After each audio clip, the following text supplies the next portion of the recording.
প্রথমেই হচ্ছে আলফা কণা নিয়ে একটু কথা বলবো, কারণ এখান থেকে তোমাদের রাদারফোর্ড এবং বোর পরমাণুর কথাগুলো আসবে। আলফা কণা, এই আলফা কণা মানে কি? ঠিক আছে, আলফা কণা মানে কি? আলফা কণা মানে হচ্ছে আমাদের হিলিয়াম নিউক্লিয়াস। কি নিউক্লিয়াস? Helium nucleus. এটা কিন্তু আমরা সবাই জানি যে হিলিয়াম নিউক্লিয়াস মানে কি? আমাদের আলফা কণা। তাহলে এই হিলিয়াম নিউক্লিয়াসটা দেখতে কেমন? 4 হিলিয়াম এবং 2 প্লাস। এইটাকেই আমরা বলি হচ্ছে আলফা কণা। এই আলফা কণা কোথায় ইউজ হয়েছিল? কোথায় ইউজ হয়েছিল এটা আমরা একটু দেখবো। এই আলফা কণা ইউজ হয়েছিল হচ্ছে রাদারফোর্ডের পরমাণু মডেলে। ঠিক আছে, তাহলে এখানে আমরা পড়ে ফেলি যে রাদারফোর্ডের ফোর্ড পরমাণু মডেল। পরমাণু মডেল, যে কথাগুলো না বললেই নয় সেই কথাগুলো আমি বলবো, বাকিগুলা তোমাদের বলে দিব, তোমরা ওইগুলা জাস্ট একটু দেখে নিবা। এই রাদারফোর্ড পরমাণু মডেল আবিষ্কার করা হয় বা তৈরি, মানে এইটা নিয়ে কাজ করা হয় হচ্ছে 1911 সালে। ঠিক আছে, 1900 কত সালে? 11 সালে। আচ্ছা, সালটা বানাতে একটু লিখি।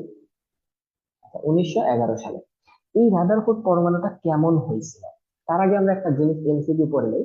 এই রাদারফোর্ড পরমাণু মডেলে কি কি টাইপের জিনিসগুলা করা হয়েছিল? মেইনলি আমাদের ধরো একটা ইলেকট্রন, নিউট্রন এবং প্রোটন কেমন অবস্থায় কক্ষপথে থাকে সেগুলার বৈশিষ্ট্য দেখা যায়। যেমন আমি তোমাকে বললাম 1 1 হাইড্রোজেন, এটার কক্ষপথটা কেমন হবে? এরকম গোল একটা কক্ষপথ হবে, তাই তো? আবার ধরো তোমাকে বললাম হিলিয়াম 2 O, এটার কক্ষপথ কেমন হবে? 2টা হবে, এরকম 2টা গোল হবে, তাই তো? আচ্ছা, তো এই যে 2টা গোল হচ্ছে, এই পরমাণুর ভেতরে কি আছে? নিউক্লিয়াসটা আমরা কিভাবে জানলাম যে এটার মধ্যে নিউক্লিয়াস আছে? আমরা কিভাবে জানলাম এটার মধ্যে প্রোটন আছে? আমরা কিভাবে জানলাম এটার মধ্যে ইলেকট্রন আছে? এগুলো তো আমরা জানি না। তাহলে দেখো, এই রাদারফোর্ডের যে পরীক্ষাটা আছে সেটাকে আমরা বলি হচ্ছে আলফা কণা বিচ্ছুরণ পরীক্ষা। এই রাদারফোর্ডের বিখ্যাত একটা পরীক্ষা রয়েছে যেটাকে আমরা বলি আলফা কণা বিচ্ছুরণ পরীক্ষা। ঠিক আছে, বিচ্ছুরণ পরীক্ষা। এই পরীক্ষাটা একটু আমরা হাতে কলমে দেখবো। ঠিক আছে, এই পরীক্ষাটা করার জন্য কি করা হয়? এই যে এই বাম পাশে, মানে একদম হাতের ডান পাশে, এখানে একটা আমাদের জিঙ্ক সালফাইডের পর্দা রাখা হয়। ঠিক আছে, মাঝখানে আমাদের একটা মেটাল রাখা হয়, বা আমাদের যেটাকে আমরা পরীক্ষা করব সেটা রাখা হয়। আর এই জায়গাটা থেকে হচ্ছে আমাদের আলফা কণা পাঠানো হয়। আলফা কণা পাঠানো হয়। তাহলে মাঝখানে আমাদের কি রাখা হয়? যাকে তুমি পরীক্ষা করতে চাচ্ছ একটা পরমাণু রাখা হয়, বা এটাকে আমরা বলি হচ্ছে গোল্ডের তৈরি। এই যে মাঝখানে যে জায়গাটা সেটাকে আমরা বলি হচ্ছে পাতলা স্বর্ণের পাত। এটা আমাদের কি? পাতলা, পাতলা স্বর্ণের পাত। স্বর্ণের পাত। এই স্বর্ণের পাতের পুরুত্বটা কত? এটা খুব বেশি পরিমাণ ইম্পর্টেন্ট। 0.0004 সেন্টিমিটার। কিভাবে মনে রাখবো? খেয়াল করো, এখানে শূন্য আছে কয়টা? একটা, দুইটা, তিনটা, চারটা, তাই শেষে কত হবে? 4 হবে, এবং সেন্টিমিটার। এভাবে তুমি টেকনিক করে মনে রাখতে পারো। পরীক্ষায় তোমাকে এভাবেও দিতে পারে 4 × 10⁻⁴ সেন্টিমিটার, দুইটাই একই কথা। মানে এত পুরুত্বের কি করা হয়? পাতলা স্বর্ণের পাত ইউজ করা হয়। এটা 100% ইম্পর্টেন্ট এমসিকিউ। তোমাকে বলবে যে রাদারফোর্ড পরমাণু মডেলে যে সোনার পাতটা ব্যবহার করা হয় সেটার পুরুত্ব কত? অ্যান্সার কত? 0.0004। এই পরীক্ষাটা কেমন? আমাদের এই যে আলফা কণাগুলো আছে, এই আলফা কণাগুলো পাঠানো হয় আস্তে আস্তে আস্তে আস্তে গিয়ে এই যে আমাদের স্বর্ণের পাত, এই পাতে গিয়ে আঘাত করে। এই পাতে গিয়ে তারা কি করে? আঘাত করে। এখন বিজ্ঞানীটার, মানে এই যে রাদারফোর্ড, এই বিজ্ঞানীর মতবাদটা কেমন ছিল, বা তিনি কিভাবে চিন্তা করেছিলেন? তিনি চিন্তা করেছিলেন যে এই আলফা কণাটা এই পাতের মধ্যে গিয়ে আঘাত করবে, এই পাতের ভেতর দিয়ে বের হয়ে গিয়ে এই জিঙ্ক সালফাইড পর্দায় আঘাত করবে। তখনই সাথে সাথে জিঙ্ক সালফাইড পর্দায় বোঝা যাবে যে হ্যাঁ, এখানে আলফা কণা এসে পতিত হয়েছে। আবার নিচের যে কণাগুলো আছে সেগুলো যদি এইটা হেড করে গিয়ে জিঙ্ক সালফাইড পর্দায় আঘাত করে, তাহলে আমরা বুঝে ফেলবো যে না, আমাদের এই পরমাণুটা কি আছে? ফাঁকা জায়গা আছে। কিন্তু তিনি যখন পরীক্ষাটা সম্পূর্ণ করলেন, তিনি দেখলেন যে এই যে যখনই তিনি আলফা কণা পাঠাচ্ছেন, সবগুলাই কি করতেছে? ভেদ করে করে সামনের দেওয়ালে গিয়ে আঘাত করতেছে। কিছু সংখ্যক পরমাণু, কিছু সংখ্যক পরমাণু কি করে বলতো? আমাদের বেঁকে যায়, এই যে এই দিক দিয়ে বেঁকে যায়। ধর এরকম সোজা আসতেছিল, আস্তে আস্তে এই পাতের মধ্যে গিয়ে এইভাবে বেঁকে যায়। কিছু সংখ্যক পরমাণু কি করে? এই সেম কাহিনী করে, মানে পাতের সাথে লাগার সাথে সাথে বেঁকে যায়। সোজাসুজি যায় না। ধরো এই দিক দিয়ে যাচ্ছিল, এই যে সোজা যাচ্ছিল, সোজা না গিয়ে এরকম বেঁকে গেল। এইগুলার পরিমাণ হচ্ছে খুবই কম সংখ্যক, একদমই সীমিত, একদমই কম সংখ্যক। ঠিক আছে, কিছু সংখ্যক। কিন্তু প্রতি 20,000-এ, আমি একটু এখানে লিখে দেই, প্রতি 20,000-এ, ঠিক আছে, 20,000-এ, বানান কি হচ্ছে একটু ঠিক করে নিবা তোমরা, ঠিক আছে, প্রতি বিশ হাজারে কি হয়, একটা কণা আছে, একটা আলফা কণা আছে, যে সোজাসুজি গিয়ে ঠিক 180 ডিগ্রি বিপরীতে ঘুরে আসে। অর্থাৎ যে দিক দিয়ে যাচ্ছিল ঠিক সেদিকেই ব্যাক আসে, অর্থাৎ 180 ডিগ্রিতে ব্যাক করে। তার মানে এখান থেকে কি সিদ্ধান্তে আসা যায়, আমরা সিদ্ধান্ত গুলো একটু দেখি। ঠিক আছে, সিদ্ধান্ত, সিদ্ধান্ত গুলো একটু আমরা দেখি। 1 নম্বর সিদ্ধান্ত হচ্ছে, এই যে আমাদের আলফা কণা যে যাচ্ছিল, এই আলফা কণাটা কেমন চার্জ বিশিষ্ট বলতো? পজিটিভ চার্জ বিশিষ্ট। কারণ কি, দেখো উপরে আমাদের পজিটিভ আছে। তো এই যে আলফা কণা একদম 180 ডিগ্রিতে পেছন দিকে সরে আসলো, কেন আসলো? আমরা কি জানি, তুমি সবসময় কাকে দেখে ভয় পাও? তোমার চেয়ে যে বেশি শক্তিশালী তাকে দেখেই। তাহলে এই আলফা কণাটা এমন কিছু দেখছে যাকে দেখে সে পেছনের দিকে ফিরে আসছে। এখন আমরা কি জানি, যে প্লাস প্লাসকে কি করে, বিকর্ষণ করে। তার মানে এই প্লাস আলফা কণা সামনে এমন একটা বিশাল প্লাস আমরা দেখতে পাইছে, মানে বিশাল একটা প্লাসের সাথে ধাক্কা খাইছে, খেয়ে সে পিছনের দিকে ফিরে আসছে। তো আমরা সিদ্ধান্ত দেখতে পেলাম যে 20,000-এ একটা কণা যেহেতু ফিরে আসছে, তার মানে মাঝখানে কিছু একটা আছে। এই যে যাকে দেখে সে পেছনের দিকে ফিরে আসলো, এটাকেই আমরা বলতেছি কি, নিউক্লিয়াস। এটাকে আমরা কি বলতেছি, নিউক্লিয়াস। তাহলে এখান থেকে একটা সিদ্ধান্তে আমরা আসলাম, যে রাদারফোর্ড পরমাণুর মডেলের মাধ্যমে আমরা কার অস্তিত্ব ব্যাখ্যা করতে পারি, নিউক্লিয়াসের অস্তিত্ব ব্যাখ্যা করতে পারি। একটা শর্ত আমরা পেয়ে গেছি। 2 নাম্বারটা একটু খেয়াল করো। দেখো কিছু কিছু কণা আমাদের কি করতেছে, বাইরের দিকে সরে যাচ্ছে, মানে মানে দূরে সরে যাচ্ছে আর কি, বিকর্ষণ করে। ঠিক আছে, এগুলা কি, তার মানে আমাদের এই ভেতরের মাঝখান গুলাতে কি থাকে, প্রোটন থাকে, ইলেকট্রন থাকে, এগুলা বোঝাচ্ছে। তার মানে প্রোটন ইলেকট্রন এগুলা অস্তিত্ব বোঝায়। আর এই যে অধিকাংশই পরমাণুগুলা কি করতেছে, এই ভেদ করে পর্দায় গিয়ে আঘাত করতেছে, সবাই পর্দায় গিয়ে কি করতেছে, আঘাত করতেছে, মানে অধিকাংশই। মানে আরেকটা সিদ্ধান্তে আমরা আসলাম, যে পরমাণুর অধিকাংশ স্থানই কি, ফাঁকা। কারণটা কি, ভেদ করে বাইরে চলে যাচ্ছে। এই জন্য আমরা কি বলতেছি, যে পরমাণুর পরমাণুর পরমাণুর অধিকাংশ স্থানই কি বলতো, পরমাণুর অধিকাংশ স্থানই, অধিকাংশ স্থানই কি হবে বলতো, ফাঁকা হবে। আচ্ছা, আমি ক্লাস নিচ্ছি, পরে ফোন দেবো। আচ্ছা, তাহলে পরমাণুর অধিকাংশ স্থানে কি হবে, ফাঁকা হবে। আচ্ছা, তাহলে এটা আমরা বুঝতে পারলাম যে সিদ্ধান্ত এক হচ্ছে আমাদের নিউক্লিয়াস, মানে অবশ্যই নিউক্লিয়াস আছে, নিউক্লিয়াসের অস্তিত্ব ব্যাখ্যা করতে পারে, এবং প্রতি পরমাণুর অধিকাংশ স্থানে ফাঁকা। তো পরীক্ষায় খ নম্বরে আসলে এই 2টা পয়েন্ট তো লিখতে পারবা, আশা করি। এখন আরো কিছু পয়েন্ট আছে। 3 নাম্বার, 3 নাম্বার পয়েন্টটা কি, এই যে যে আমাদের পরমাণুর যে আকৃতি, এই যে পরমাণুর যে আকৃতি, এটা মনে করেন একটা পরমাণু। এই পরমাণুর এই নিউক্লিয়াসকে কেন্দ্র করে ইলেকট্রন গুলা কি করে বলতো, সূর্যের কক্ষ, মানে সূর্যের চারিদিকে গ্রহগুলার ন্যায় ঘুরতে থাকে। তাহলে এখানে আমরা একটু বলে ফেলি, যে সৌরজগতের ন্যায়, সৌরজগতের ন্যায়, জগতের ন্যায়, ন্যায় নিউক্লিয়াসকে, নিউক্লিয়াসকে কেন্দ্র করে, কেন্দ্র করে ইলেকট্রন গুলো কি করে বলতো, ঘুরতে থাকে। যেটা ছিল সবচেয়ে বড় ভুল, এখানে লিখে রাখো, সব থেকে বড় ভুল। তাহলে এখান থেকে আমরা অনেক কয়টা ডেটা দেখে ফেললাম। এখানে তো নিউক্লিয়াস, পরমাণুর অধিকাংশ স্থান ফাঁকা, সৌরজগতের ন্যায় নিউক্লিয়াসকে কেন্দ্র করে ইলেকট্রন গুলা ঘুরতে থাকে, এই তথ্যটা ভুল। তারপর সোনার পাতের পুরুত্ব কত, সবগুলা কিন্তু আমরা এখান থেকে জেনে ফেললাম, কত সালে এটা নিয়ে কাজ করা হয় সব। এখন আমরা একটা জিনিস খেয়াল করি তো, এখানে এই যে আমরা একটা পাত নিয়ে কথা বলতেছি, বা আমরা হচ্ছে একটা কক্ষপথ নিয়ে কথা বলতেছি। এই যে ইলেকট্রন যে একটা নির্দিষ্ট কক্ষপথে ঘুরতেছে, তার একটা শক্তি আছে না? মানে কক্ষপথে একটা শক্তি আছে না? আছে।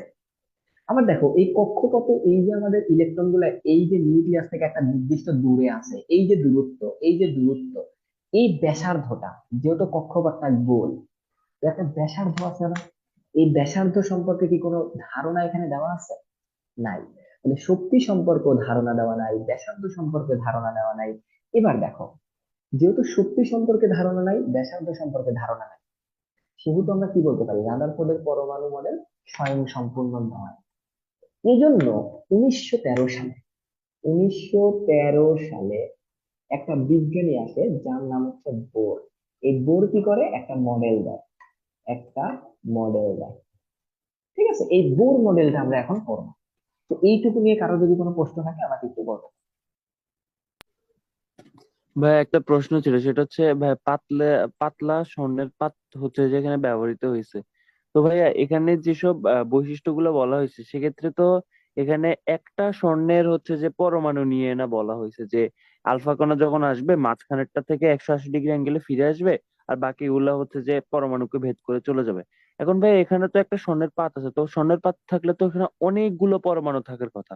তো তাহলে এই যে ঘটনাটা ঘটছে এটা তো অনেকগুলো জায়গায় ঘটার কথা না? এই জন্যই তো বললাম যে প্রতি 20,000-এ, তার মানে 40,000-এ দুইটা হবে, 60,000-এ তিনটা হবে। লিখে দিলাম না এখানে? লিখে দিলাম তো। ও ভাইয়া বুঝছি। আচ্ছা, এখানে আরেকটা তথ্য আমাদের লাগবে, যে এই রাদারফোর্ড পরমাণু মডেল অনুসারে আমাদের নিউক্লিয়াসের যে ব্যাসার্ধটা বা নিউক্লিয়াসের যে আকারটা, সেই আকারটা কত, 10⁻⁻12 থেকে 10⁻⁻13 সেন্টিমিটার। এটি একটু তোমরা কি রাখবা, মনে রাখবা। এটা হচ্ছে নিউক্লিয়াসের আকার, নিউক্লিয়াসের কি আকার, নিউক্লিয়াসের আকার, এটা একটু মাথায় রাখবা। এখন তোমাদের বাসায় কাজ থাকবে কি, সব তো আর এমসিকিউ করানো সম্ভব না, তোমরা হচ্ছে এইটা একটু রিডিং দিবা, এই রাদারফোর্ড পরমাণুটা একটু রিডিং দিবা, একদম সহজ, 9-10 থেকে পড়ে আসতেছে। এখন তোমাকে যদি আমি বলি রাদারফোর্ডের সীমাবদ্ধতা বলো, তুমি কি বলবা, যে এখানে কক্ষপথ সম্পর্কে নির্দিষ্ট ধারণা দেওয়া নাই, কক্ষপথের ব্যাসার্ধ সম্পর্কে নির্দিষ্ট ধারণা দেওয়া নাই, এই যে ইলেকট্রন গুলা যে একটা জায়গা থেকে ছুটে যাইতে পারে, উপর থেকে নিচে আসতে পারে, নিচ থেকে উপরে যাইতে পারে, এগুলা সম্পর্কে ধারণা দেওয়া নাই, বর্ণালী সম্পর্কে ধারণা দেওয়া নাই। এরকম অনেক কিছু কিন্তু বলা যায়। সৌরজগৎ নিয়ে যে বলা আছে সেটা একটা ভুল, অনেক ব্যাখ্যা তোমরা দিতে পারবা। ঠিক আছে, এরকম 4-5টা লিখে দিবা, হয়ে যাবে। আচ্ছা, এবার চলে আসো, চলো আমরা বোর পরমাণু মডেলটি একটু দেখি। বোর পরমাণু মডেলটা হচ্ছে স্বয়ং সম্পূর্ণ। তাহলে এখানে আমি একটু লিখি, বোর পরমাণু, এখন থেকে হচ্ছে আমাদের মেইন পড়া শুরু হলো, বোর পরমাণু মডেল। আচ্ছা, এটা কত সালে আবিষ্কৃত হয়, 1913 সালে। কি আবিষ্কার করেন, বিজ্ঞানী বোর, তার নাম অনুসারে বোর পরমাণু মডেল নামকরণ করা হয়। ঠিক আছে।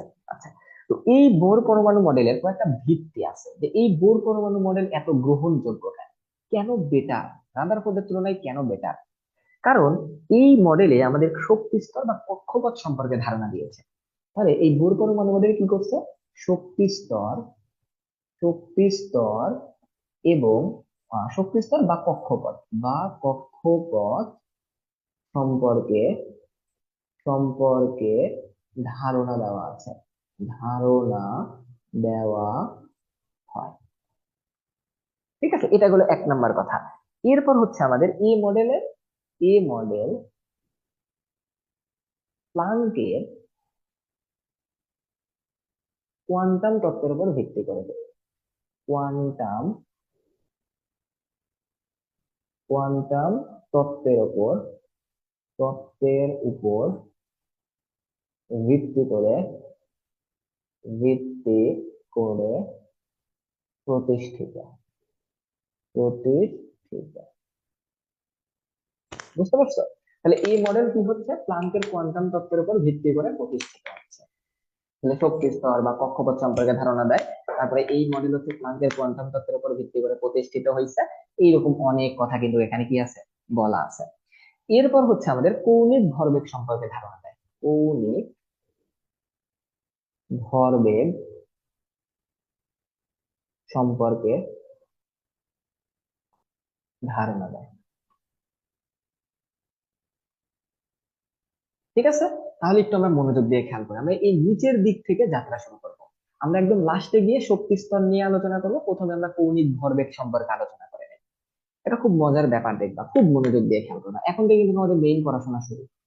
আমরা প্লাঙ্কের কোয়ান্টাম তত্ত্ব থেকে আমরা কি লিখছিলাম, প্লাঙ্কের প্লাঙ্কের কোয়ান্টাম তত্ত্ব থেকে তত্ত্ব হতে কি পাইছিলা বলো তো? তুমি পাইছিলা ইকুয়াল টু এইচ নি। এই সূত্র তো আমরা সবাই জানি যে এটা হচ্ছে প্লাঙ্কের কোয়ান্টাম তত্ত্বের সূত্র, মানে কোয়ান্টাম তত্ত্ব থেকে এটা পাওয়া গেছিল যে শক্তিটা হচ্ছে আমাদের এইচ নিউ এর সমান হবে। তো খেয়াল করো তো, দেখো তো এখান থেকে আমরা কি লিখতে পারি। এখান থেকে আমরা এই এইচ ইন্টু নিউ এর পরিবর্তে লিখতে পারি সি ভাগ ল্যামডা। কারণ আমরা কি জানি, নিউ ইকুয়াল টু সি ভাগ ল্যামডা। আবার খেয়াল করো তো, আমরা আলোর শক্তি সম্পর্কে কি জানি। আলোর শক্তি যদি তুমি বের করতে চাও, তাহলে আমরা কিভাবে বের করতাম, এম সি স্কোয়ার লিখতাম, কারণ E equal to M C square. এবার খেয়াল করো, এটাকে তুমি 1 নং দাও, এটাকে তুমি 2 নং দাও। 1 আর 2 থেকে তুমি কি লিখতে পারবা, ই সমান, তাই তুমি লিখতে পারবা M C square equal to হচ্ছে এইচ সি ডিভাইডেড বাই কত, ল্যামডা। এই সি কাটাকাটি, এখানে তুমি পাচ্ছ কি, M C equal to H ভাগ কত, ল্যামডা। সমস্যা আছে? এইটুকু নিয়ে তো কারো কোনো সমস্যা থাকার কথা না। এবার আসো, চলো আমরা দেখো কি লিখতে পারি। দেখো আমরা কি লিখতে পারি, এখানে একটু খেয়াল করো। এখানে ল্যামডাটা তুমি বের করে ফেলো, তাহলে ল্যামডা ইকুয়াল তুমি কি লিখতে পারবা, H divided by M C. M C এর পরিবর্তে তুমি কি লিখতে পারবা বলো তো? এম সি এর পরিবর্তে দেখো তুমি কি লিখতে পারবা, এইচ ডিভাইডেড বাই পি লিখতে পারবা। কারণ পি মানে কি, পি মানে হচ্ছে আমাদের ভরবেগ। আর ভরবেগ মানে কি, ভর ইনটু বেগ, তাহলে এম ভর সি বেগ, তাই ভরবেগ। ইকুয়াল টু তুমি কি লিখতে পারবা, এইচ ভাগ সি এর পরিবর্তে ভি লিখতে পারবে না, ভি লিখতে পারবা। তাহলে এই তিনটা সূত্র তুমি মাথায় রাখো, এই তিনটা সূত্রকে কি রাখবা, মাথায় রাখবা। ঠিক আছে? আচ্ছা, এবার দেখো এখান থেকেও আমরা কি করতে পারি, এখান থেকেও আমরা ল্যামডাটা বের করতে পারি। তাহলে ল্যামডা কিভাবে বের করবা, ল্যামডা ইকুয়াল টু তুমি লিখতে পারবা H C divided by T. তাহলে এটা হচ্ছে আমাদের ল্যামডা নির্ণয়ের আরো একটা সূত্র। আশা করি ক্লিয়ার, কারো কোনো সমস্যা থাকার কথা না। এবার আসো, এবার আসো, চলো আমরা কি করতে পারি এখানে। এবার তুমি দেখো, এই পাশে উভয় পাশে তুমি হচ্ছে এন দ্বারা গুণ করে দাও। কি করবা, উভয় পাশে এন দ্বারা গুণ করে দাও। তো তুমি কি লিখতে পারবা, তুমি লিখতে পারবা এন ল্যামডা ইকুয়াল টু আমরা লিখতে পারবো হচ্ছে N H divided by M C. লিখতে পারবো না? এই যে এখান থেকে দেখো, লিখে ফেলতে পারবো না, লিখে ফেলতে পারবো। জাস্ট এন দ্বারা উভয় পাশে গুণ করছে, আমি কি লিখে দেই, এন দ্বারা গুণ করেছে, গুণ করে, এন দ্বারা গুণ করেছে, কারো কোনো সমস্যা হবে, সমস্যা হবে না। এবার আসো, এবার আসো আমরা কি পড়ছি, আমরা আর এখান থেকে কি লিখতে পারি। আমরা এই এন ল্যামডা সমান আমরা কি লিখতে পারি, এন ল্যামডা সমান লিখতে পারি 2 পাই আর ইকুয়াল টু লিখতে পারি এন এইচ ডিভাইডেড বাই, খেয়াল করো, N H divided by M C. এখন কত হচ্ছে, এইটা আমরা কই থেকে পাইলাম, মানে এই সূত্রটা আমরা কই থেকে পাইলাম, একটু মনোযোগ দিয়ে খেয়াল করো। আমরা এখান থেকে কি পাই, দেখো, C divided by lambda equal আমরা কি পাইছি, নিউ পাইছি, তাই না? আচ্ছা, আবার একটা মজার জিনিস খেয়াল করো, আমরা ভি ইকুয়াল টু কি লিখতে পারি, ওমেগা আর লিখতে পারি। এটা কি সবার জানা না? ফিজিক্সের ওখান থেকে কিন্তু আমরা সবাই জানতে পারছি যে ভি ইকুয়াল টু আমাদের কত, ওমেগা আর, তাই না? আবার তুমি খেয়াল করো, ভি ইকুয়াল টু তুমি লিখতে পারবা কি, ভি ইকুয়াল টু তুমি কি লিখতে পারবা, ভি ইকুয়াল টু তুমি লিখতে পারবা, আচ্ছা আমরা একটু ওয়েট করো তো, এখানে এন ল্যামডা, আমার কি কোথাও ভুল হয়েছে একটু দেখো তো। না, কোথাও ভুল হয় নাই। আমরা একটা কাজ করি, এটাকে আরো সহজ ভাবে বোঝানো যায়। এখান থেকে দেখো, এই যে এন ল্যামডা আছে না, এই এন ল্যামডা দ্বারা বৃত্তের পরিধি বোঝায়, বৃত্তের পরিধি বোঝায়, পরিধি বোঝায়। ঠিক আছে? যেহেতু এন ল্যামডা দ্বারা বৃত্তের পরিধি বোঝায়, তাই এন ল্যামডাটাকে আমরা কি লিখতে পারবো, 2 পাই আর, কারণ 2 পাই আর মানে হচ্ছে বৃত্তের পরিধি। বুঝতে পারছো? এবার দেখো এই লাইন থেকে তোমরা কি লিখতে পারো, এই লাইন থেকে তোমরা কি লিখতে পারো, এই লাইন থেকে একটু খেয়াল করো, এটা যাচ্ছে না কেন, ওয়েট করো তো। ভাইয়া, ভাইয়া একটা প্রশ্ন। একটু ল্যামডা তো হচ্ছে এইটা আমরা একটু শেষ করে নেই, তারপরে একটু প্রশ্নটা করলে ভালো হয়। যে এখান থেকে দেখো আমরা কি লিখতে পারি, এখান থেকে আমরা লিখতে পারবো হচ্ছে 2 পাই আর আছে না, তুমি এন এইচ টাকে সেম রাখো, এমসি থেকে এই পাশে নিয়ে আসো, তাহলে তুমি কি লিখতে পারবা, তুমি লিখতে পারবা M C R equal to N H divided by, 2 আর এখানে গুণ আছে, ওই পাশে গিয়ে কি হবে, ভাগ হবে। এবার তুমি চাইলে এখান থেকে কি লিখতে পারবা, সি এর পরিবর্তে ভি লিখতে পারবা। তো তুমি লিখে ফেলো M V R equal to N H divided by 2 pi. এইটাই হচ্ছে আমাদের কৌণিক ভরবেগের সূত্র। এটা হচ্ছে আমাদের কি, কৌণিক ভরবেগ। কৌণিক ভরবেগ। আমরা কি জানি বলতো? আমরা জানি যে ভরবেগ হচ্ছে আমাদের পি, আর কৌণিক ভরবেগ হচ্ছে আমাদের কত বলতো? পি ইন্টু আর। কারণ আর দ্বারা গুণ করলে আমরা কৌণিক ভরবেগ পাই, এটা আমরা ফিজিক্সে পড়েছি, নিউটনিয়ান বলবিদ্যায়। পি এর মান কত? পি ইকুয়াল হচ্ছে এম ভি আর সাথে একটা আর। তাই এম ভি আর মানে কত? আমাদের কৌণিক ভরবেগ। আর এখানে একটা জিনিস যা কিছু মনে রাখতে হবে, এন ল্যামডাটা হচ্ছে আমাদের বৃত্তের পরিধি। ঠিক আছে, এন ল্যামডাটা আমাদের কি বলতো? এন ল্যামডাটা হচ্ছে আমাদের বৃত্তের পরিধি। আর বৃত্তের পরিধিকে আমরা কি দ্বারা প্রকাশ করতে পারি? 2 পাই আর দ্বারা। এই জন্য 2 পাই আর লিখেছি। পুরো বিষয়টা ক্লিয়ার কিনা, বুঝছো কিনা একটু আমাকে জানাও। ভাইয়া, ল্যামডা তো হচ্ছে যে একটা পূর্ণ তরঙ্গ দৈর্ঘ্য। তো পূর্ণ তরঙ্গ দৈর্ঘ্যের ক্ষেত্রে দুইটা অর্ধবৃত্ত মিলে কি একটা বৃত্ত হয় এরকম? হ্যাঁ, এটাই মানে বৃত্তের পরিধিটা কিভাবে? আমি এটাই বোঝাতে চাচ্ছি। এই যে এইরকম ব্যাপারটা, ধরো এটা হচ্ছে আমাদের একটা তরঙ্গ, ঠিক আছে? তোমার ল্যামডা দ্বারা বোঝাচ্ছে যে এই অংশটুকু, অর্ধবৃত্তটুকু, ঠিক আছে? তাহলে এই দুইটা সমান তোমার কি হবে? একটা পূর্ণ বৃত্ত হচ্ছে না? এই যে পূর্ণ বৃত্ত হচ্ছে না, এই পূর্ণ বৃত্ত হিসেবে আমরা বলতেছি বৃত্তের পরিধি। ঠিক আছে, বৃত্তের পরিধি বোঝাচ্ছে। এই এন ল্যামডাটা হচ্ছে আমাদের বৃত্তের পরিধি। ঠিক আছে। ভাই, একটা একটা ল্যামডা কি অর্ধবৃত্ত নাকি সম্পূর্ণ বৃত্তটা? মানে পূর্ণ তরঙ্গ দৈর্ঘ্য হইলে তো সম্পূর্ণ বৃত্ত হয়ে যাবে। আচ্ছা, ল্যামডা কোনটা, অর্ধবৃত্ত না বৃত্ত? আমরা হচ্ছে এন সংখ্যক ল্যামডা নিয়ে একটা বৃত্ত গঠন করতেছি। ঠিক আছে, আমরা এখানে ল্যামডাটা শুধু হচ্ছে আমাদের বৃত্ত না, ঠিক আছে, একটা অর্ধ মানে পূর্ণবৃত্ত না বা অর্ধবৃত্ত না, আমরা এন ল্যামডা টোটালটা নিয়ে হচ্ছে আমরা একটা বৃত্ত চিন্তা করতেছি। না হলে তো আমরা বৃত্তের পরিধি লিখতে পারবো না, আমরা সূত্রের প্রমাণের সাপেক্ষে লিখতেছি। এই প্রমাণ তোমাদের জি লাগবে না। ভাইয়া, বুঝছি। প্রমাণের সাপেক্ষে আমরা ধরে নিচ্ছি যে এন ল্যামডাটা হচ্ছে আমাদের একটা টোটাল বৃত্তের পরিধি। ঠিক আছে। আর কোনো প্রশ্ন আছে কারো? জি না ভাই, আর কোনো প্রশ্ন নাই। আচ্ছা, ইব্রাহিম বুঝতে পারছো? কোনো সমস্যা আছে এখানে? না ভাই, এগুলো তো সোজাই। ঠিক আছে, তাহলে এইটুকু আশা করি বুঝতে পারছো। এইটুকু জাস্ট একটু লিখে নিবা, এরপরে চলো আমরা আস্তে ধীরে বড়টাতে যাই। তাহলে আমরা কৌণিক ভরবেগ কি পাইলাম? কৌণিক ভরবেগ, এটা আমরা কত পাইলাম? M V R equal to M H divided by 2 pi. ঠিক আছে, সবগুলোর পরিচয়গুলো একটু আমরা জানা দরকার। এমটা হচ্ছে আমাদের ভর, আর ভর ইলেকট্রনের ভর। সেই ভরের মান কত আমরা সবাই জানি, 9.11 ইন্টু 10⁻31 কেজি। ভি কত বলতো? ভি হচ্ছে আমাদের বেগ, অবশ্যই মিটার পার সেকেন্ড এককে বের হবে, কারণ কেজি এককে নিয়েছি। আটটা অবশ্যই হচ্ছে আমাদের মিটার এককে বের হবে। এখানে এনটা কি? এনটা হচ্ছে আমাদের কততম কক্ষপথ, কততম কক্ষপথ। তোমাকে তৃতীয় কক্ষপথ বললে 3 বসাবা, দ্বিতীয় কক্ষপথ বললে তুমি 2 বসাবা, এরকম। ঠিক আছে। এইচটা হচ্ছে আমাদের প্লাঙ্ক কনস্ট্যান্ট, প্লাঙ্ক কনস্ট্যান্ট। ঠিক আছে, যাকে আমরা এইচ দ্বারা প্রকাশ করি। মানটা কত? 6.626 ইন্টু 10⁻31 কত জুল সেকেন্ড। এই দিকটি তোমাদের মাথায় রাখতে হবে। আচ্ছা, 31 তো না, 34।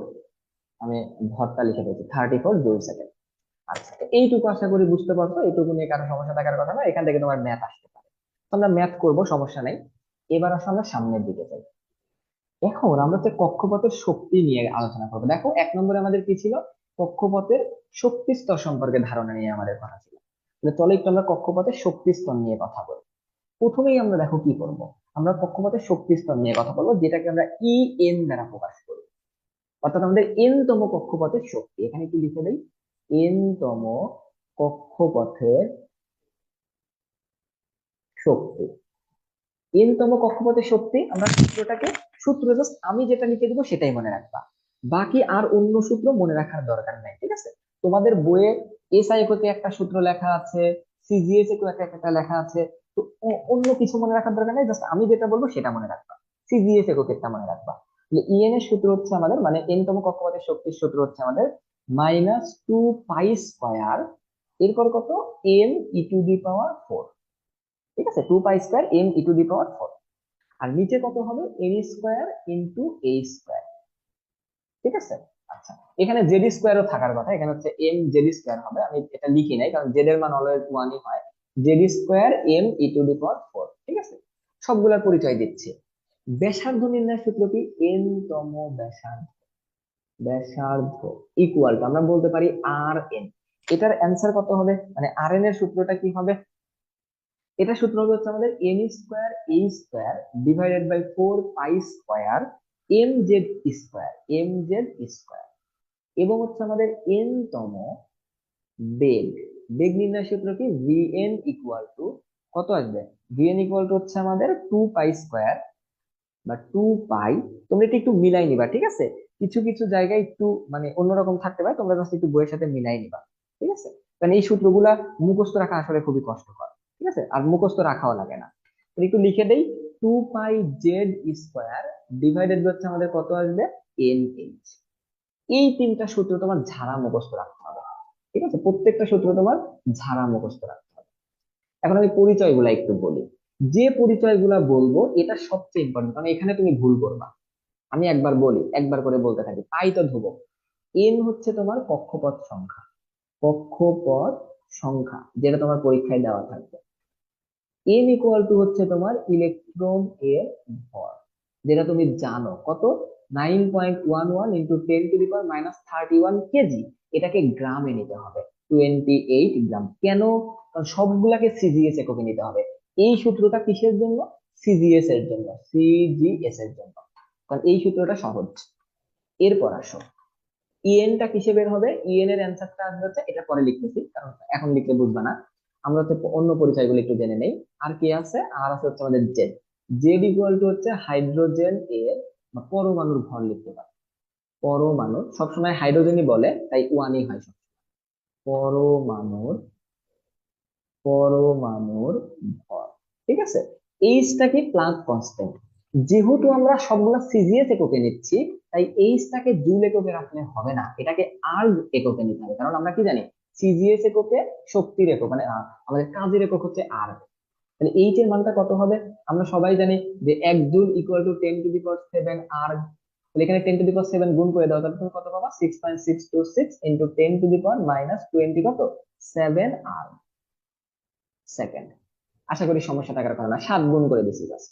আচ্ছা, এবার আসো আমাদের আর কি আছে, আর আছে হচ্ছে আমাদের কি আছে বলতো, এই কয়টাই আছে। আর এর মানটা আসবে হচ্ছে আমাদের কত বলো, আর এর মানটা আসবে হচ্ছে আমাদের সেন্টিমিটার এককে, ই এর মানটা আসবে হচ্ছে আমাদের আর এককে, এবং ভি এর মানটা হচ্ছে আমাদের সেন্টিমিটার পার সেকেন্ড। সব এস এককে আসবে। তো তোমাদের কাজ কি হবে, এটা মিনিমাম 2-3 বার রিভিশন দাও, কারণ তোমরা মনে করো যে সবই পারবা, বাট আসলে কিছু কিছু জায়গায় ভুল হয়ে যায়। যেমন এখানে আর্গের জায়গায় অনেকে জুল লিখে ফেলে, ঠিক আছে? এগুলা ভুল করা যাবে না, সবগুলা সিজিএস। তো তোমাকে সব মান পরীক্ষায় দেওয়া থাকবে, ঠিক আছে? যে কোনো মান দেওয়া থাকবে তুমি ম্যাথ করে ফেলতে পারবে। তো এই টাইপের অনেক অনেক ম্যাথ করবো আমরা, কোনো সমস্যা নেই, ঠিক আছে? অনেক অনেক ম্যাথ করবো, কোনো সমস্যা নেই। তো এইটা যদি আমরা লিখে ফেলি, আমরা এখন একটা শর্টকাট বের করবো, কারণ আমরা তো সবসময় রিটেন প্রসেস করবো না, আমরা শর্টকাট করবো। তো শর্টকাট গুলো দেখো কিভাবে বের করবো। এখানে পাই স্কোয়ারটা হচ্ছে আমাদের ধ্রুবক, সবাই আশা করি আমার সাথে একই। জেড এর মানটা অলওয়েজ ওয়ান, কারণ হাইড্রোজেনের ক্ষেত্রে ওয়ান। এম এর মানটা অলওয়েজ ফিক্স। ই এর মানটা কি, ই মানে কত বলতো, ই এর এককটা লিখে নাই, ই এর মানটা লিখে নাই। ই মানে হচ্ছে তোমার ইলেকট্রনের চার্জ, মানটা কত আসে, 1.67 × 10⁻⁻24 কত বলতো, -24 কত ছিল, -24 কুলুম ছিল। তো এটাকে কিসে নিতে হবে, এটাকে হচ্ছে তোমার কুলুম্বে রাখলে হবে না, এগুলাকে কিসে নিতে হবে, তোমার ইএসইউ মানে ইলেকট্রোস্ট্যাটিক ইউনিটে নিতে হবে। তাহলে ই এর একক মানে ই এর মানটা হবে 4.8 ইন্টু 10⁻⁻10 ইএসইউ। এটাকে মার্ক করে রাখো যে ইলেকট্রনের চার্জের ইএসইউ এককে হচ্ছে ইলেকট্রনের চার্জ কত, 4.8 ইন্টু 10⁻⁻10 ইএসইউ। ই মানে ইলেকট্রো, এস মানে স্ট্যাটিক, ই মানে হচ্ছে ইউনিট, গতদিন লিখে দিয়েছিলাম electrostatic unit. Sorry, A N U লিখে দিয়েছিলাম, অ্যাটমিক মাস ইউনিট। এটা একটু লিখে রাখবা যে ইলেকট্রোস্ট্যাটিক ইউনিট, ই ইকুয়াল টু 4.8 ইন্টু 10⁻⁻10, মুখস্থ রাখতে হবে, ঠিক আছে? তাহলে ই এর মানটাও তো ফিক্সড, এটাও তো ধ্রুবক। এন এর মানটা কি, পরিবর্তনশীল, 3 নম্বর কক্ষপথ হতে পারে, 4 নম্বর হতে পারে, 5 নম্বর হতে পারে। মানে অনলি এনটা হচ্ছে আমাদের পরিবর্তনশীল, এইচটাও আমাদের কি, ফিক্সড, কারণ এটার মান ফিক্সড আছে। তাহলে আমরা এখান থেকে কি বলতে পারি, এখান থেকে আমরা বলতে পারি ই এন, কি বলতে পারি বলতো, ই এন সমানুপাতিক হচ্ছে আমাদের কত, 1/n²। কারো কি এটার সাথে দ্বিমত আছে? আশা করি এটার সাথে দ্বিমত থাকার কথা না। এখন এখান থেকে আমরা শর্টকাট বের করে ফেলতে পারি। এই যে এন তম কক্ষপথের শক্তি, এই শক্তির মানটা হবে 1/n² ইন্টু ই ওয়ান। অর্থাৎ E1 এর সাথে যদি তুমি 1/n² গুণ করো তাহলে তুমি n কম কক্ষপথের শক্তি বের করবে।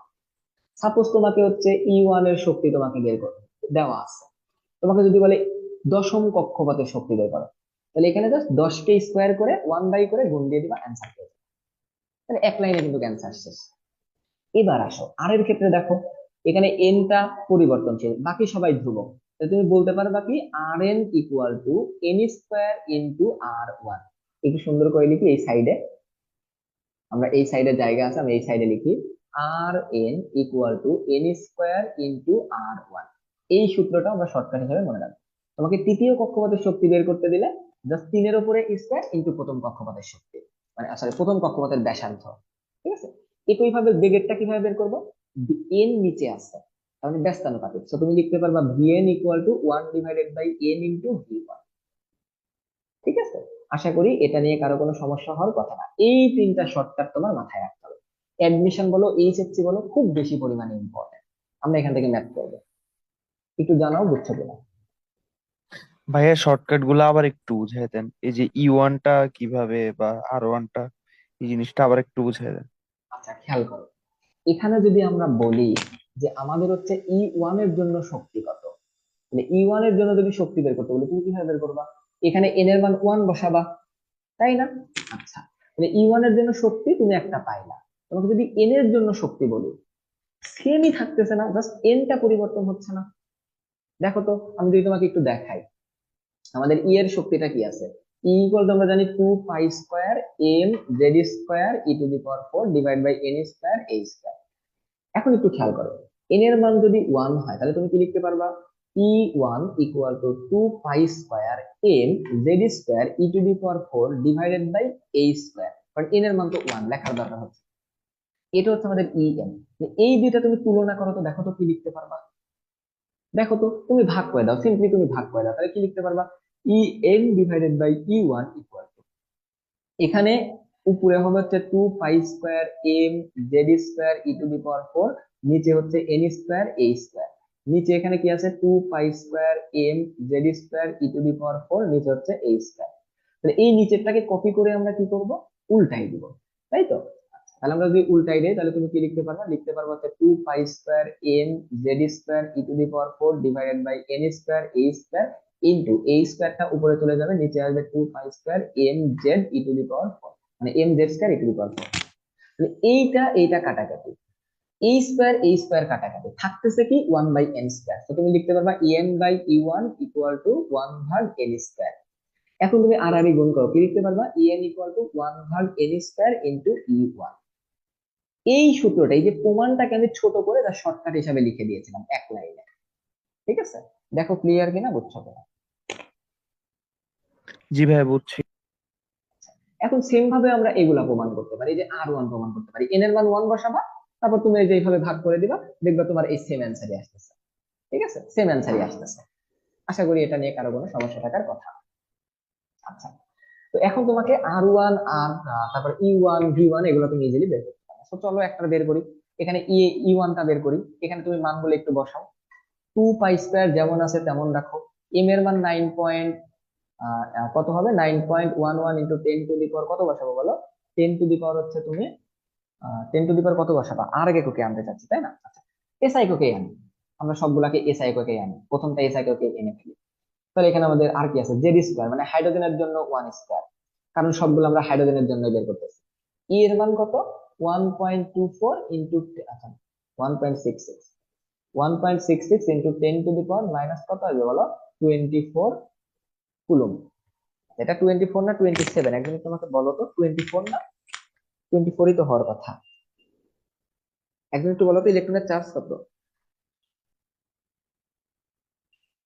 19 না 24? প্রোটনে, আচ্ছা সরি সরি, প্রোটনের তো 24, আমরা এখানে 19 আছে, এখানে 19 হবে, -19 হবে। ঠিক আছে, 1.66 ইন্টু 10⁻⁻19।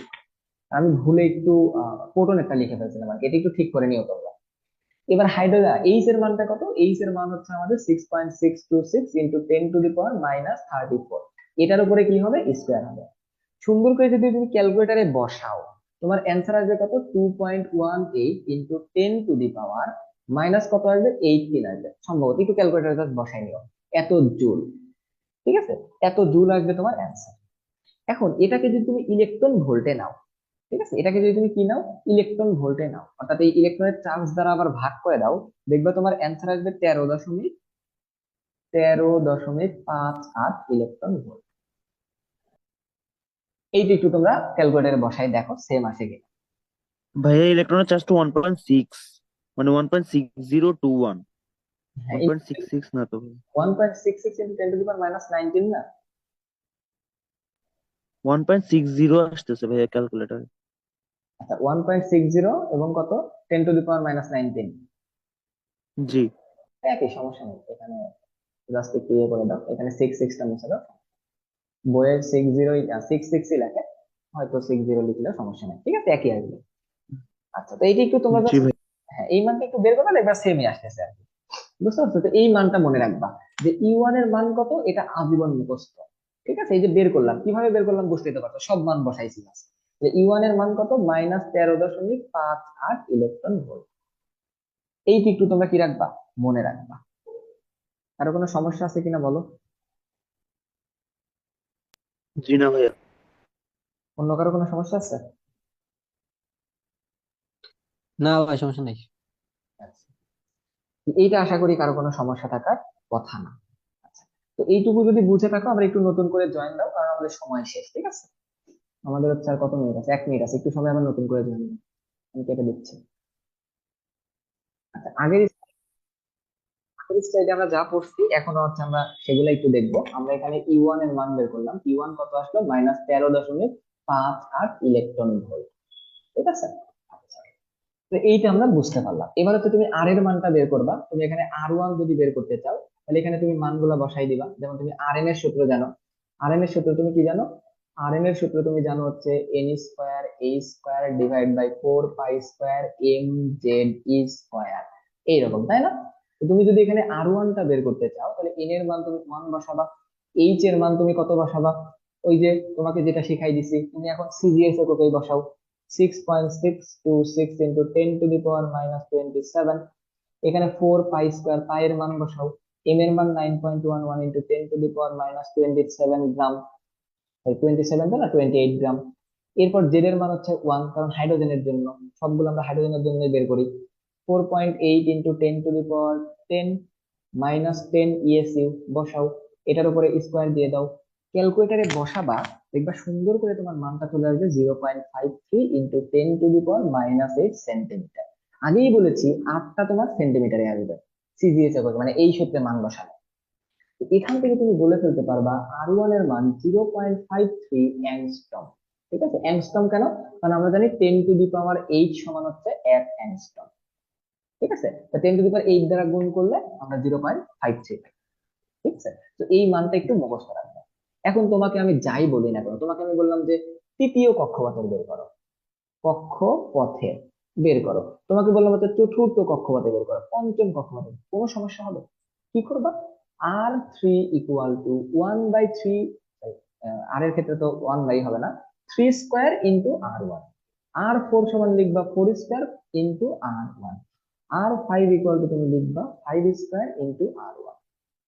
তোমাকে যদি আমি বলি যে তৃতীয় কক্ষপথের শক্তি বের করো, শক্তিটা কত হবে? সিম্পলি এখানে তুমি শক্তিটা বের করে ফেলতে পারবা না?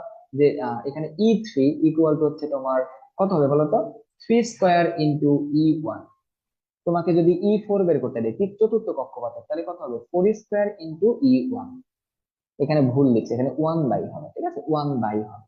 আচ্ছা, এখন তুমি এখানে সব মান জানো। E1 এর মান তোমার জানা 13.58, এটাকে তুমি হচ্ছে ইলেকট্রন ভোল্ট থেকে জুলে নিয়ে যাবা। R1 এর মানটা তোমার জানা। তো তোমাকে যাই বের করতে দিক না কেন, তোমার পারার কথা। একই ভাবে তোমরা V1টাও বের করে ফেলবা, কারণ Vn এর সূত্র আমরা কি জানি, 2πz² ডিভাইডেড বাই NH, তাই তো? এরকম না? V এর সূত্র হচ্ছে আমাদের 2πz² ডিভাইড বাই NH। এখানে তুমি V1 অর্থাৎ n এর মানটা 1 বসাই দিয়ে উপরে একটা মান পাবো, নিচে একটা মান পাবো, ভাগ করলে একটা টোটাল মান পাবো। এই মানটা তোমরা একটু আমাকে বের করে কালকে জানাবা। ঠিক আছে, তোমরা নিজেরা নিজের একটু করে নোট করে রাখবা। ঠিক আছে, তো এই কয়টা বিষয় এবং এই রিলেটেড ম্যাথ আমরা আগামী দিন থেকে শুরু করবো। আজকে আমি সবগুলা সূত্র একসাথে শেষ করে দিচ্ছি, এরপর আগামী দিন থেকে আমরা এই টাইপের সব ম্যাথ করবো। তো সবাই বুঝতে পারছো কিনা, কোনো সমস্যা আছে কিনা বলো। জি ভাইয়া, বুঝতে পারছি। ইব্রাহিমের কোনো সমস্যা আছে বলো তো। হুম, না ভাই, এগুলা আমার হলো আজকে দিয়া 5-7 বার পর হয়ে গেল না।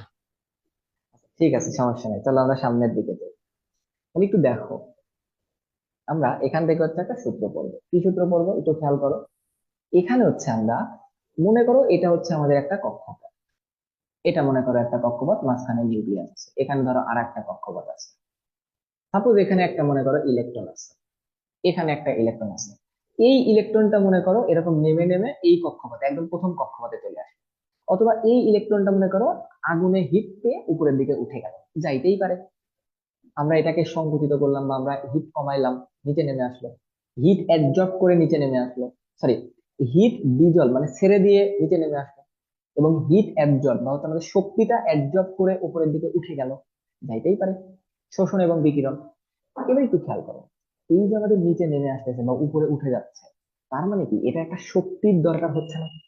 তুমি মনে করো একটা জিনিস থেকে উঠে যাবা, তুমি একটা বাসা থেকে বাসা চেঞ্জ করবা, তা তোমার একটা টাকার দরকার হচ্ছে না। মানে এই ইলেকট্রনটা এই কক্ষপথ ছেড়ে চলে যাবে, তার মানে একটা শক্তির দরকার হচ্ছে না। শক্তির দরকার হচ্ছে, এই যে শক্তির পার্থক্য সেটাকে আমরা বলি হচ্ছে ডেল ই। ডেল ই দ্বারা কি হবে, যততম কক্ষপথ, মনে করো এটা হচ্ছে N2, আর এটা মনে করো হচ্ছে আমাদের N1, আমি কক্ষপথ বললাম আর কি। এই N1 কক্ষপথে শক্তি ধরলাম E1, N2 কক্ষপথে শক্তি ধরলাম E2। মানে এই যে আমাদের এই যে শক্তির পরিমাণটা, এই শক্তির পরিমাণটা কত হবে, যেখানে ছিল অর্থাৎ E2 মাইনাস যেখানে এলো সেই কক্ষপথের শক্তির ব্যবধান। এটাই হচ্ছে আমাদের শক্তি নির্ণয় সূত্র। ঠিক আছে, এটাই বলতে তুমি কি বলতে পারবা, শক্তি নির্ণয় সূত্র আজকে সকাল মানে একটু আগে পড়ায় আসলাম, এইচ নিয়ে ইকুয়াল টু তুমি কি লিখতে পারবা, H C divided by lambda. ঠিক আছে, এই সূত্রটা একটু মনে রাখবে। তোমাকে পরীক্ষায় E2 দেওয়া থাকতে পারে, E1 দেওয়া থাকতে পারে, দুইটা মান তোমাকে দিয়ে দিল, তোমাকে বললো হচ্ছে ল্যামডার মান বের করতে। তো তুমি E2 জানো, E1 জানো, সো লিখতে পারবা কি E2 minus E1 equal to H C divided by lambda. এখানে সি এর মান জানা, এইচ এর মান জানা, এগুলোর মান জানা, ল্যামডা বের করা যাবে না, ইজিলি যাবে। তো দেখো এটা পারবা কিনা, এই টাইপের ম্যাথ আসলে আমরা পারবো কিনা, করতে পারবো কিনা একটু জানো।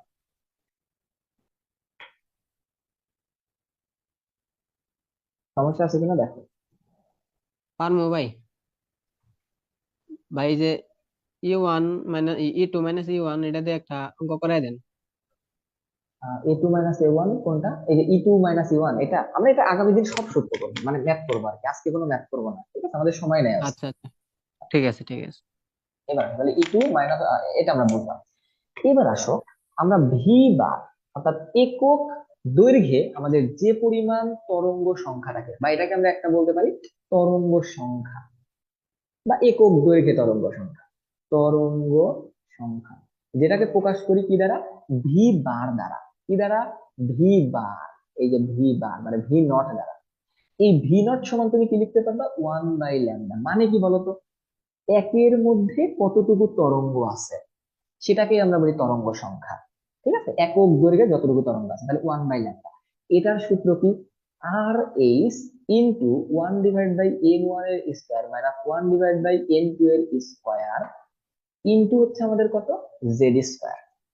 ঠিক আছে, তোমাদের বই পুস্তকে আজীবন হাইড্রোজেন দিয়েই করানো হয়, হাইড্রোজেন দিয়ে করা হয়। তাই জেড ইকুয়াল টু 1। বাট অ্যাডমিশনে গিয়ে দেখবা কিছু কিছু, যেমন বুয়েটে বা তোমার ইঞ্জিনিয়ারিং সেক্টর গুলাতে, তোমার হচ্ছে মানে ইঞ্জিনিয়ারিং অ্যাডমিশন গুলাতে তোমার হচ্ছে এখানে হিলিয়াম দিয়ে দিতে পারে, তারপর নাইট্রোজেন দিয়ে দিতে পারে, তখন তোমার এই সূত্রটা দিয়েই করতে হবে। আর তোমাদের বই পুস্তকে সূত্রটা এমন ভাবে লেখা আছে, আর এইচ ইন্টু 1/n1 এর স্কয়ার মাইনাস 1/n2 এর স্কয়ার, এভাবে লেখা আছে।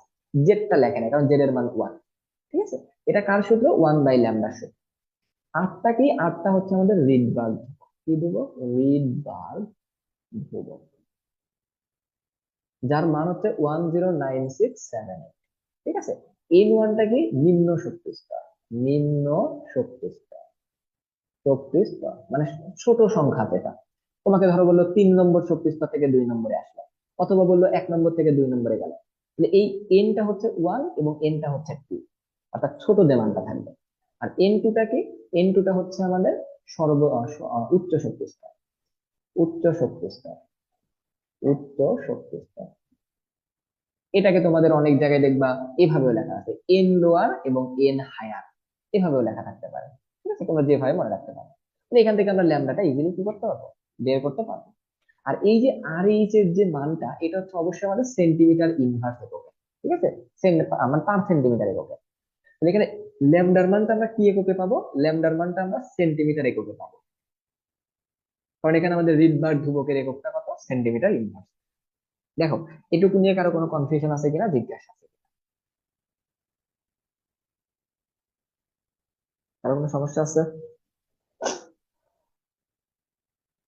জি না ভাইয়া। আচ্ছা, তো এইটুকু যদি আমরা আচ্ছা বুঝতে, ভাইয়া, হ্যাঁ হ্যাঁ। ওই রিডবার্গ দুবেকের যে মানটা, এটার আরো এডিশন আছে? না, এই ছাড়া এডিশন নাই, এখানে বিভিন্ন রকম ভাবে লেখা যাইতে পারে আর কি। এখানে এন লোয়ার এন হায়ার এগুলা অনেক রকম ভাবে লেখা যায়। ঠিক আছে, বাট মেইন হচ্ছে এইটা, এটা দিয়ে করে ফেলতে পারো, তুমি যেভাবে মনে রাখতে পারো, অনেক জায়গায় অনেক রকম থাকতে পারে। ঠিক আছে, ঠিক আছে। তো এইটুকু আশা করি কারো কোনো সমস্যা নেই। আজকে আমরা যতগুলা সূত্র করলাম, তোমাদের টার্গেট থাকবে সবগুলা সূত্র মুখস্থ করা, সবগুলা সূত্র বুঝে বুঝে মনে রাখা। আমি সবগুলা প্রমাণ দেখাইছি। ঠিক আছে, এই সূত্রের প্রমাণ দরকার হয় না, কারণ এটা তোমাদের এই সেট চিটে নাই। ঠিক আছে, এই প্রমাণটা দরকারও হয় না। ঠিক আছে, তো যতগুলা ম্যাথ আমরা এখানে করছি বা যতগুলা সূত্র আমরা করছি, এই দিয়ে আমরা ম্যাথ করব। আমাদের প্রথম সেক্টর শেষ। আমাদের এই চ্যাপ্টারের 4টা সেক্টর। ঠিক আছে, 4টা ভাগ আছে, 4টা ভাগের মধ্যে একটা ভাগ শেষ। ঠিক আছে, বাকি 3 ভাগ আমরা পড়বো। আমরা হচ্ছে আগামী একটা ক্লাস হচ্ছে আমরা শুধু ম্যাথ করবো। নেক্সট ক্লাসে হচ্ছে আমরা কোয়ান্টাম সংখ্যা নিয়ে কথা বলবো। ঠিক আছে, আর তোমাদের কাজটা কি হবে তাহলে, সবগুলা সূত্র পড়া, বুঝা, মানগুলা বের করা, আর হচ্ছে তোমাদের রাদারফোর্ড বোর পরমাণু মডেল, ওগুলা তোমাদের কি করা বলো তো, ওগুলা হচ্ছে তোমাদের একটু রিডিং করা। ঠিক আছে, আরো কোনো যদি প্রশ্ন থাকে আমাকে বলে ফেলো।